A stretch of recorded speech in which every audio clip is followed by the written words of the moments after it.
ഇന്ന് രാവിലെ എൻ്റെ ഇപ്പോൾ തൊട്ടടുത്തുള്ള വീട്ടുകാരെ വിളിച്ച്. അപ്പോൾ അവിടെ ചെന്നപ്പോൾ കണ്ട കാഴ്ചയാണ്.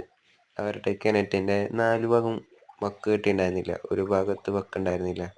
അപ്പം അത് കൂടെ ഒരു കാട്ടുപന്നി കിണറ്റിലേക്ക് വീഴുന്ന കാഴ്ചയാണ് ഈ കണ്ടത്.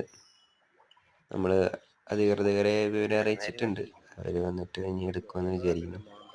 അവനെന്തായാലും സ്റ്റാമിനയുള്ള ആളാണ്. കുറേ നാളായി നീന്താൻ തുടങ്ങിയിട്ട്.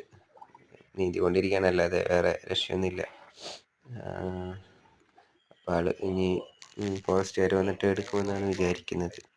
കുറച്ച് നാളായി കാട്ടുപന്നിയുടെ ശല്യം ഇവിടെ ഉണ്ടെങ്കിലും നമ്മുടെ കൃഷിയിടങ്ങളിൽ വന്നിട്ട് പലതും കുഴിച്ച് മാന്തിയെടുത്ത് കഴിച്ചു പോകുന്നത് കണ്ടിട്ടുണ്ടെങ്കിലും നേരിട്ട് കാണാൻ പറ്റിയിട്ടില്ല. ഇപ്പോൾ ഉണ്ടെന്ന് മനസ്സിലായി. അങ്ങനെ ഒരു കാട്ടുപന്നി ഇവിടെ കിടന്ന് കറങ്ങി നടക്കുന്നുണ്ട്.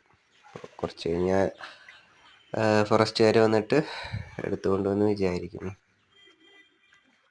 കാട്ടുപന്നിയുടെ നാട്ടുകൾ